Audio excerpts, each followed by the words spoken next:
listening to Inclusive AF with Jackye Clayton and Katie Van Horn. Good morning. This is Katie Van Horn. It's Jackye Clayton. Yes, it is. And this is the Inclusive AF podcast. We are happy to be here this morning. We are going to dive into some current events, I think, during this episode.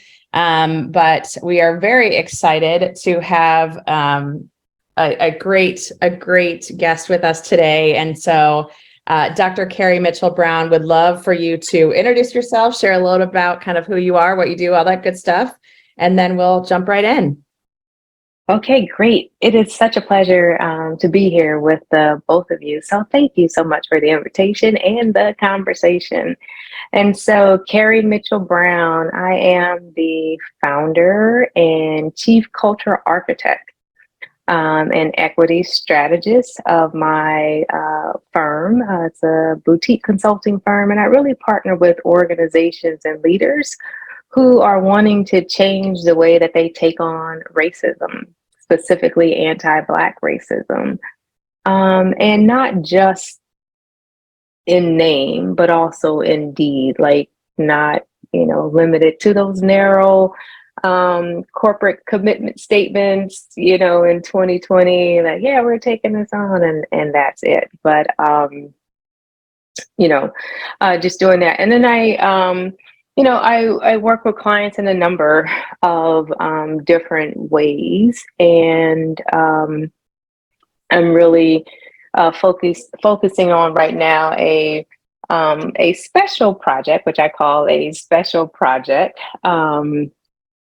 where I work at operationalizing, making dark-skinned people more figural within organizations. And so, yeah, I'm really excited about that work, as well, and hoping that it leads to a blueprint to share with other organizations who are, taking this on and need a roadmap or some framework to think about, the ways that obstruct that happening, and things that they can do to improve it. But yeah, that's it about me. That's a lot. It is, but it's like there's so many pieces. I'm so glad that there are people doing this organizational transformation work. It's one of those topics where I think so many people say, oh, you should do it because it's the right thing to do, but without recognizing that it's going to cause, it's a real verb. It's going to cause real actions. And these are the things to expect. And you foresee, can plan out for those to have a blueprint, I think is awesome. Yeah. And also, it's the creating a practice of it, right? So there's a framework, but then what is the practice?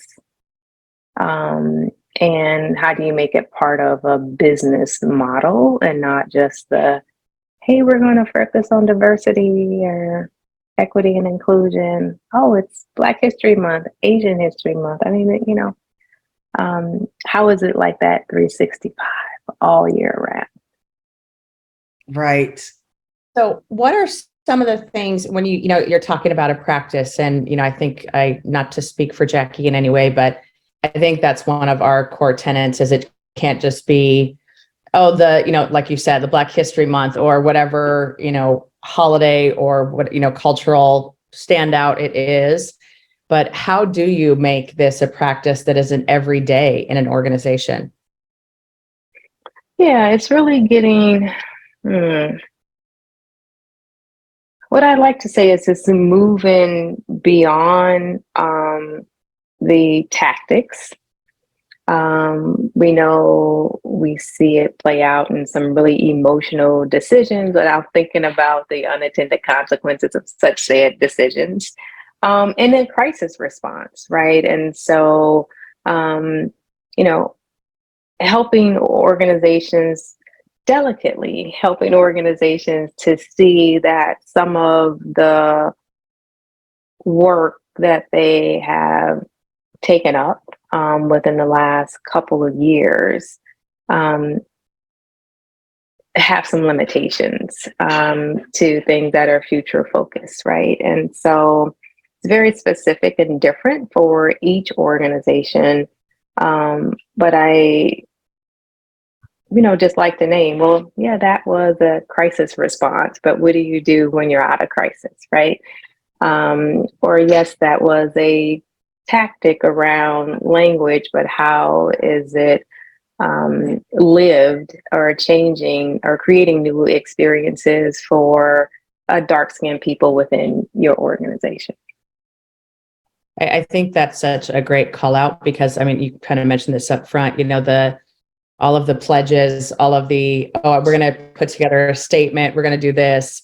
And now looking at this, we just spoke to Dr. Nika White last week, and we were just talking about the fact, like, what is actually happening from all those pledges. And we know what's happening, nothing, or a lot of nothing. And so, I think the idea of it becoming just an everyday, this is just how we operate, this is just our culture, is such a critical piece to actually making this real and not just something that we say we're doing.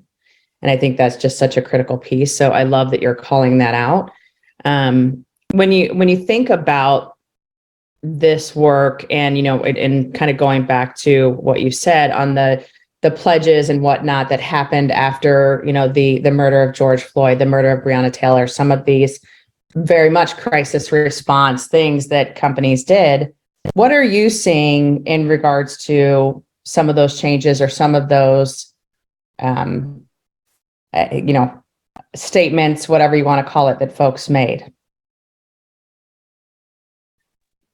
Yeah, one of the questions that I ask is like, what's happened within the year? What's happened like within the, in the 2 years, since this has happened, and what's been sustained, right? That it's actually becoming a praxis of being in dialogue around how people are living and feeling like every day. And, what are some of the things that, like, what are the lessons that people and organizations, leaders and organizations, have learned? I don't always say that not a lot has happened, but whatever has happened, has it decreased the distance to the goal, right? Were there any goals in some instances? And more importantly, what can they be or what should they be now that the conversation has, shifted a bit more? Are the people who are the most impacted, are they carrying all of the weight for getting other folks on board? Like, what conversation are we having, right? Are we having a conversation that racism doesn't exist? Or are we having a conversation about what do I do about racism, right? Two separate conversations, but sometimes you don't know which one you're in if you don't present the question to get some clarity. And so that is, part of the work. And a lot of organizations picked up doing something. And, is that something the standard in which you want to look back on a couple of years from now and that be like the thing or the only thing? Like, what are the learnings? There have been some quality failures, and quality failures are okay if we're learning, from them and what we should or might do better, moving forward and incrementally making those changes. I can appreciate that. In speaking with it, I think like you said, you can't be one person making that pledge without an overall commitment. And that has to translate into action or activity, some type of activity long lasting with impact that can be measured.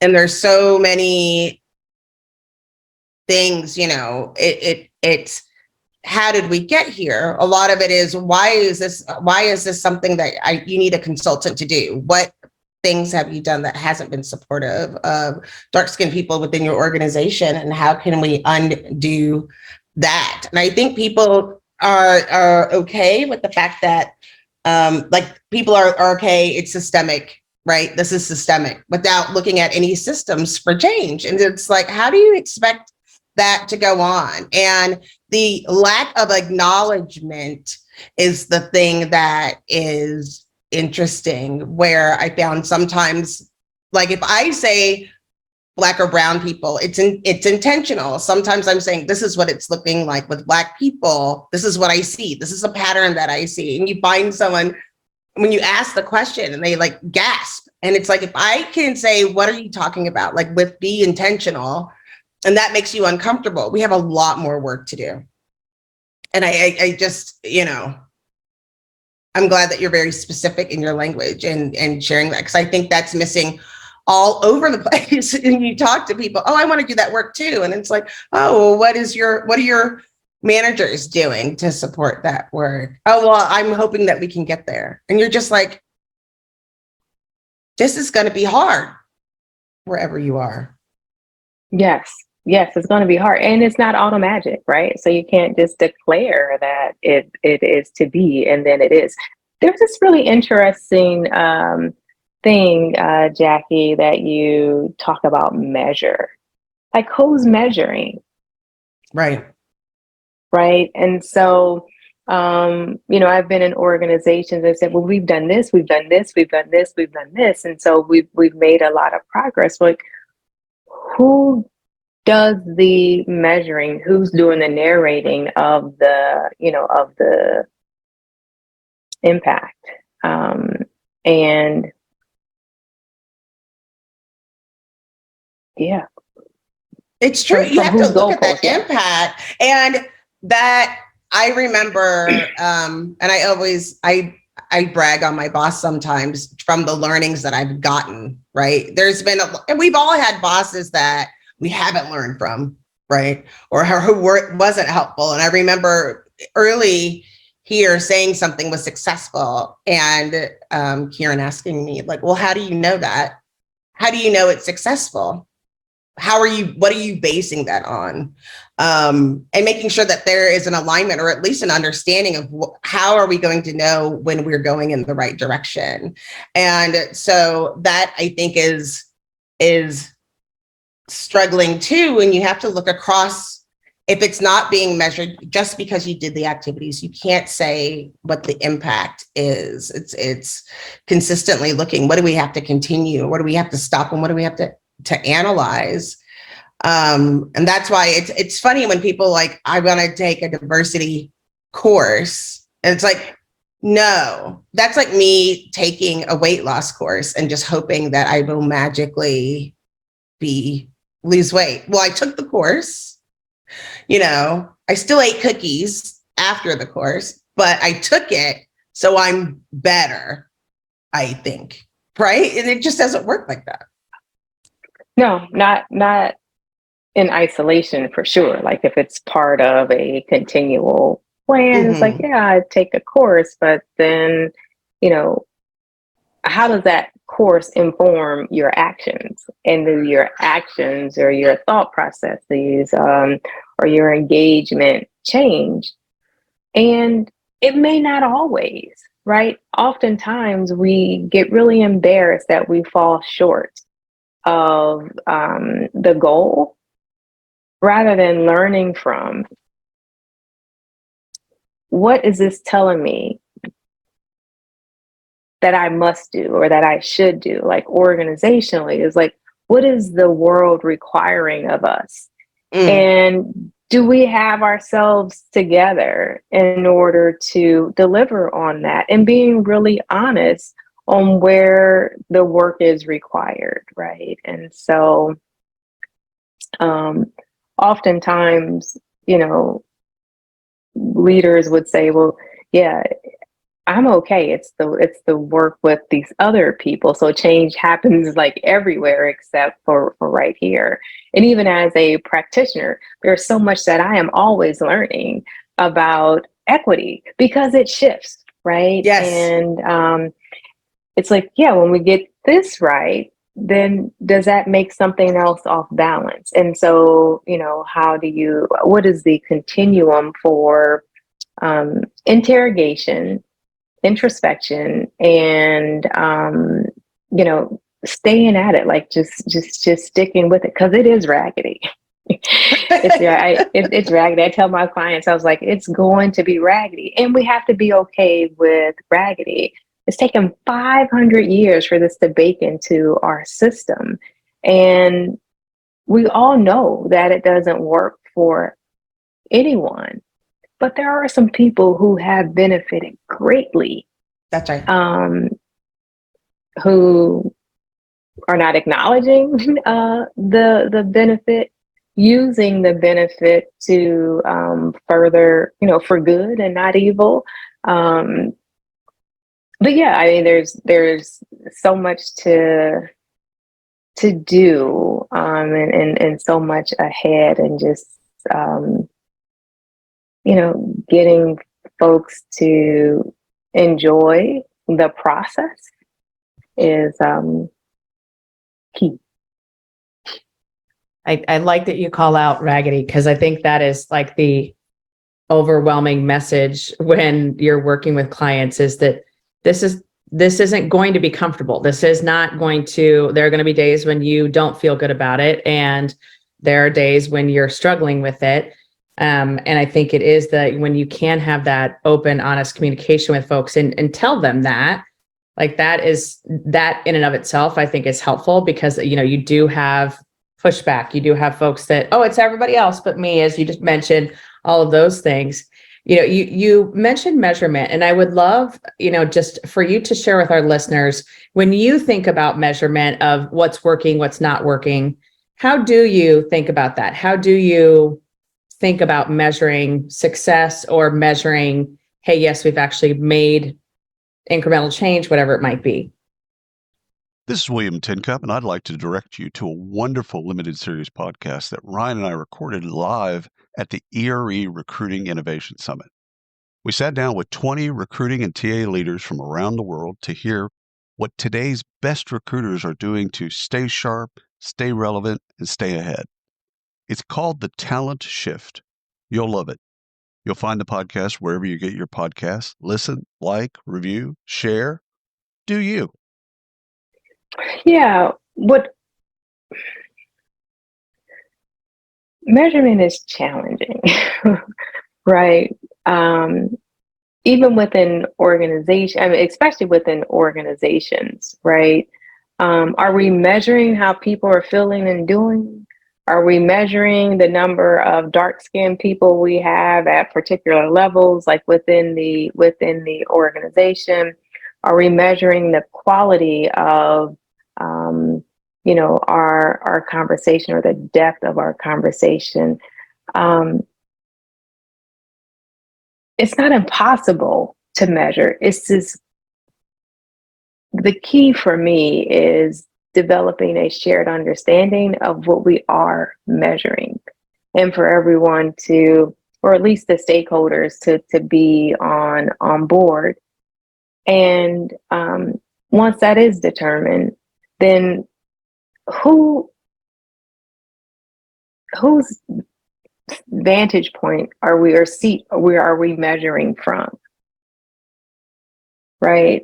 If you are an organization that is, let's say, predominantly white, you have smaller numbers of dark-skinned people within the organization, but you're erecting all of these initiatives to have greater visibility of your dark-skinned folks, but you're not talking to them about, well, do you feel more visible? Are these the right things? Then is it just measures things or to make the leaders feel great about, sort of taking this up? Or is it really having impact, a change? Is there a greater sense of belonging?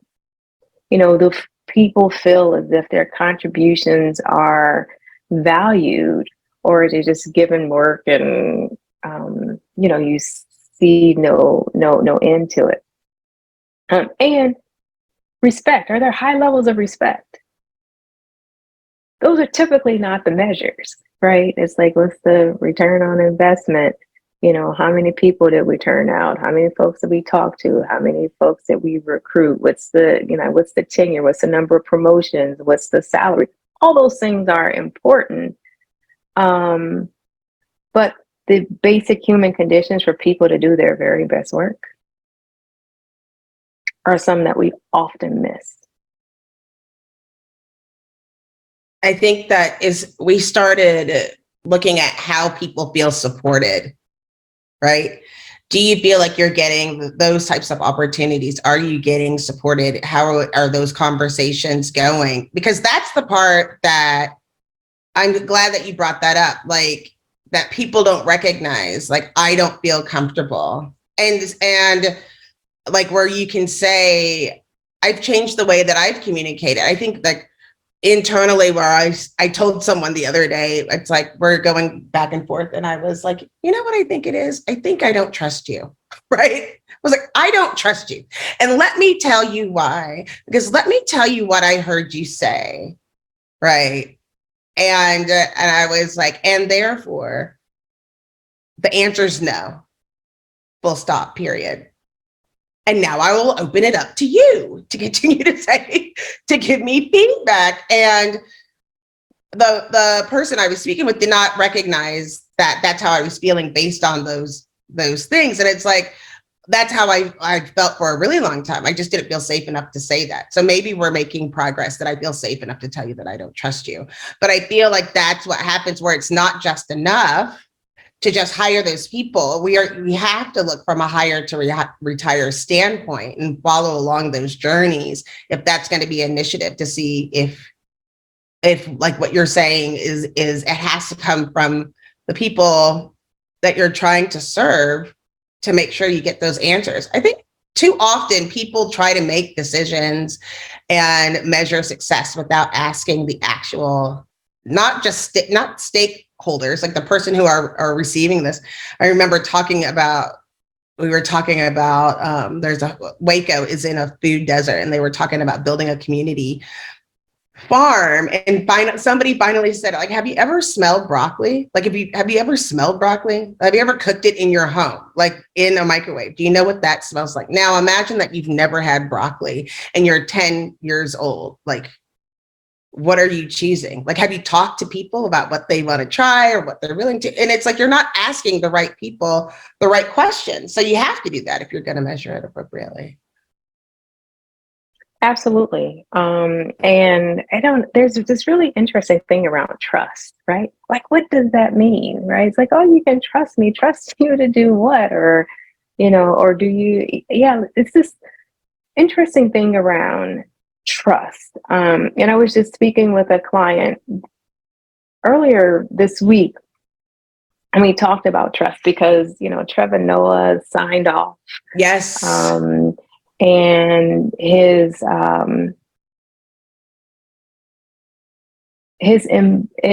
nod to Black women was amazing. Yes. And what he said was, if you want to know the best way to do it and the most equitable way to do it is to ask Black women, right? That's a measure. Like, how many Black women have you talked to about this? And, one is being curious, and two is to ask. And, I guess around the midterms in 2018, they started talking about trust Black women, trust Black women. And, what does that mean? And the thing that was evoked in me,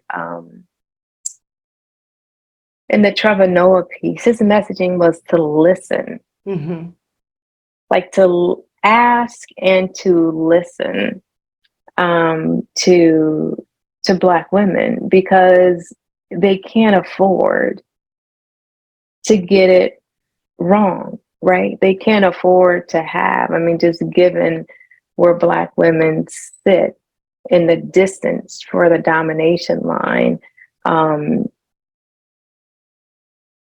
listening and asking. I mean, that's a pretty good measure, or an input for measuring or determining.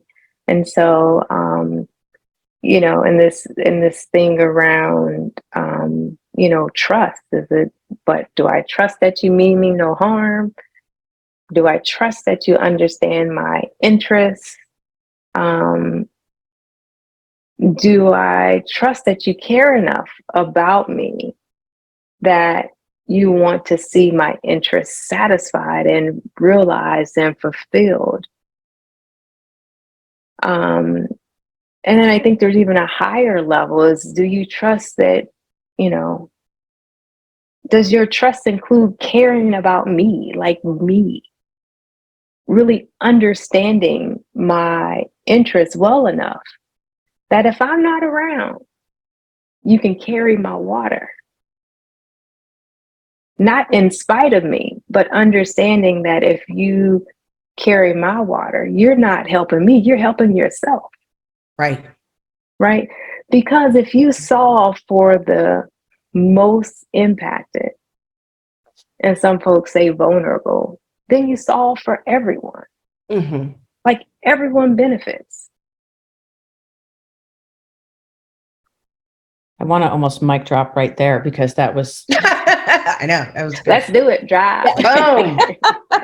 I think that's something that we talk about quite a bit on this podcast, is the listening, and then taking that a step further, the believing.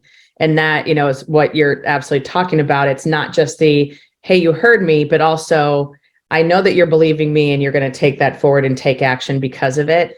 And I think that's a great measurement, but I also think it's something that will build that trust if folks know that they can come to you, they can share their experience, and it's not going to be, oh, that's just Bob, or, oh no, I don't know if that actually was the case, because that didn't happen to me when I was coming up or whatever. And, having those conversations and believing folks in their experience, I think that's just the first step of, how do you actually do this work correctly, is listening, just that listening and being there. And yes, the Trevor Noah sign off might have been the greatest thing ever. Mm-hmm. Because I think like just hearing that from someone who has won over and has such a broad audience, a wide audience, a diverse audience, I think is such a great thing. And it's something that everyone is celebrating, that he shared that, but also it's like, well, duh. So there's that piece as well. But I love that you're just talking about the listening and believing, but the taking action on what is being shared with you. That's how you're going to build that trust. Yeah. Believing and participating in the stories, right? So not like co-opting, telling someone else's story that you don't have permission to tell, but for the other folks that need convincing, taking some weight off of me. Right. So I don't have to continue to repeat myself. And not only that, understanding that a lot of these experiences, these lived experiences, are hard lived experiences, right? And so they are hard to hear, especially in the organization when leaders are convinced and believe that they have been and are doing the right thing. It's hard to hear that, yes, you're not. But also, as a Black woman who has been asked many times in many situations and organizations, so how are we doing?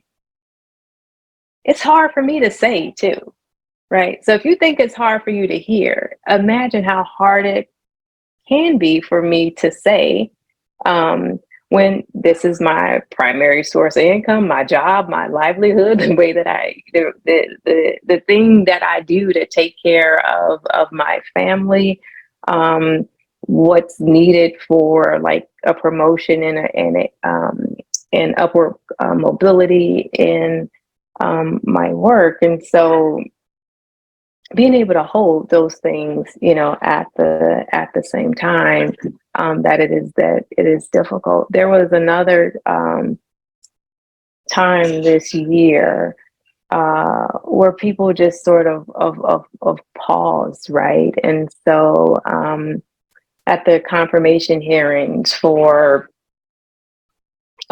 Supreme Court Justice Brown Jackson, Cory Booker used his time, in a way that was great. It was very powerful to witness, his impassioned speech. And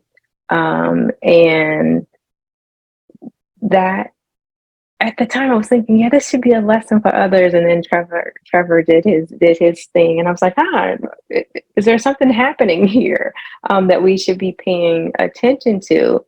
But with the amount of just things happening in the world, not just in the US, but in the globe around race and racism, in this work, it's really hard work. How do we also use our time and our platform in a way that acknowledges humanity and light and glory, and find our joy and peace and hold on to it for as hard as we can, as long as we can, right? Because there are casualties and really significant consequences to organizations and our country and our world if we don't get this right. Are you looking for a podcast that talks about humanity as well as human resources? Listen to the Reciprocity with AG podcast, where leaders in workforce and human resources talk more about themselves, how they reciprocate to others, and how they have received unbelievable advice for some of their mentors and people they've worked with. And, we're running out of time. We're running out of time. I feel like and I did love listening to Trevor Noah's. I think I listened to it like 3 times. And then I went and watched again him with his grandmother. I would always love all of the conversations that he had with her. And it is, it's something that I have learned after doing this work for a little bit of time. And we go through, all of us who do this work go through our own stages of learning and understanding. And for me, during my journey, it was first understanding that, like, I was like, oh, I have to teach you, and then you would know to be better. But I also had to acknowledge at some point that you were taught and the systems were created for you to not listen to me.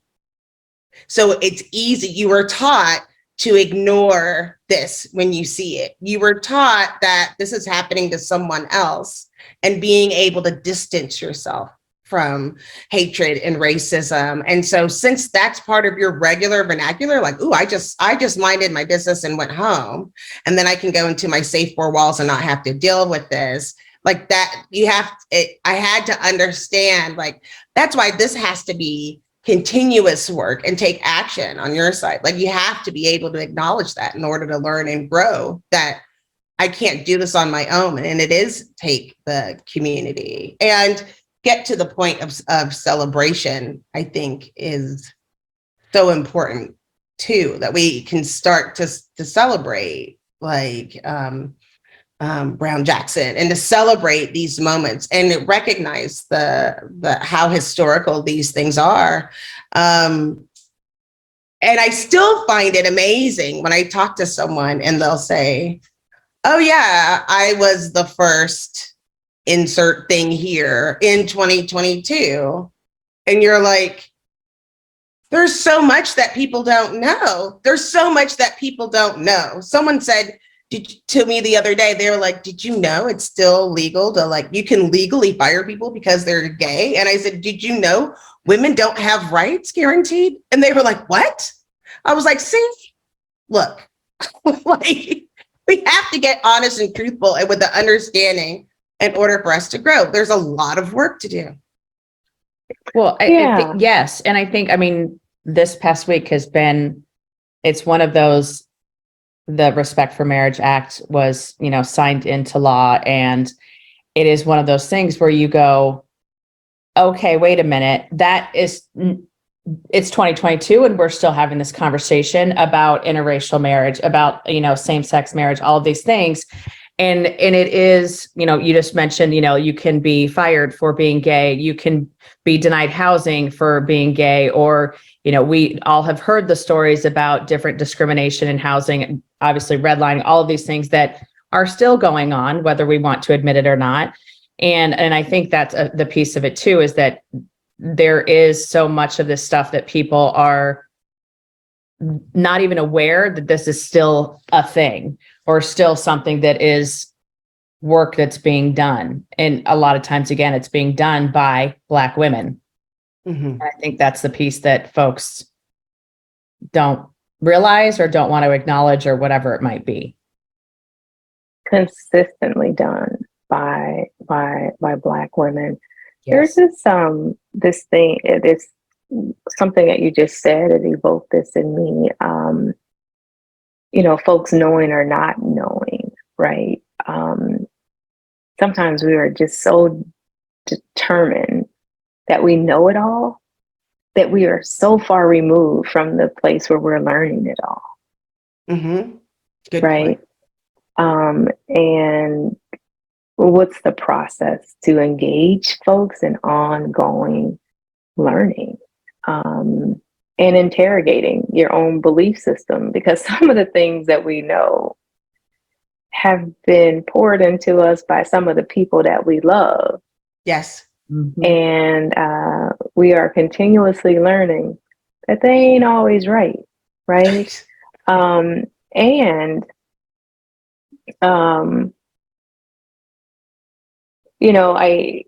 I say this often, that as white is not always right and Black is not always righteous.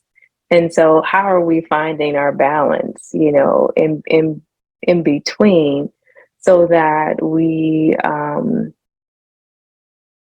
can, be in a place of power where we're all winning, right? And we can all win. Like, Yes. We don't have to have losers. Right. Like, when we get this thing right, we will all win. And so that's the work. Yeah. And the part that you just said, I think this is something that, we run into daily. And I think all of us have these experiences of, whether it's on social media, talking to a family member, talking to someone who has taught you the thing that, once you are like, oh, wait, maybe that isn't right, or maybe that isn't accurate, or let me dig deeper into this. And I don't mean dig deeper by going onto Facebook and looking up other things, and actually doing the work. Like, that's the piece too, that I think most folks, it's hard. And so it is like, oh, okay, well, I just will go with that. Whatever so-and-so told me, I'll believe that, or I'll think that, or I saw it. Joe Rogan said it, so it must be true. Oy. You went there, Joe Rogan? My daily struggle. Yeah, the expert. Yeah, the world expert. Yeah. But I think that's part of it too, is that, I use the example, I do DEI work, but I can take that off as soon as I leave the room, because I am a white woman traveling this world. And for so many folks that are people of color, Black and brown, they can't take that off. And so when you have that difference of how you actually navigate the world, being able to go, okay, let me step back and listen and learn and understand. And it is, you mentioned equity is ever evolving. All of these topics are ever evolving, and there are new challenges coming in every day. And I think that's the other piece that's difficult, because it's, wow, we got Brittany Griner out of Russia. Oh, but how dare we do that? And, you see this complete, like, what, how do we go to these places that are so dark and so, like, I don't know. Sorry. No, I think For the- that has been overwhelming, and it is, there's always gonna be someone somewhere who feels like they have to say something, and but the point, what's interesting is that we have to look at the bigger point, right? The bigger narrative. This is a problem that we've had, and just because, people didn't individually know doesn't mean it doesn't happening. So you have to try to educate yourself. And you're right, there is a difference between knowing and learning. I found that interesting. Brittany went to Baylor, and they were like having a thing locally. And I was like, okay, but I saw what that coach said. Like, I was just like, okay, where are we going? What is the learning? And I keep trying to focus on the learning at this time, to stay positive and see what we're learning and where do we need to grow, and how can I bring that to the table. But I'm just glad that there are people like you, Dr. Kerry Mitchell Brown, that we know there's other people doing this work and sharing that knowledge and sharing that with our audience to look at it from a different perspective. I think that is just so important. Yeah, I think it's important too. And I also think as part of this work that we must empower, support, love, protect women. When you talk about, let's talk about the big thing, like women and girls, and then you add on, women of color, specifically Black women.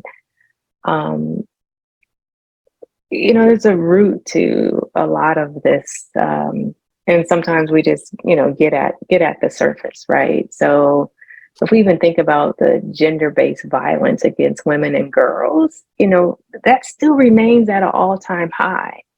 And, survivors face discrimination when the systems and institutions fail to adequately address and prevent violence, preventing women and girls to live safely and with dignity. And that's in our workplaces. That's, in the times where we spend, our energy, our money, our schools, and our housing. And I mean, there's something that COVID has also revealed for us, and that we know that why it wreaked havoc on the world, in particular, the most marginalized in our society, the most marginalized in our workplaces, with household chores being double, right? With, distributing, work and responsibilities, across everyone in the household, not to have the conversation on what makes up your household, like what's the constellation of the adults or the people living in your house, and how does that, still overwhelmingly fall on women: the cooking, the shopping, the cleaning, the household management, the child care, the helping with homework, and then layering on the harms that are perpetuated by organizations like where we work, who also espouse to be a better place for us to work and to be our best selves. And so, how do we remove the limited opportunities for women and girls? Because when we do that, we limit the opportunity for everyone.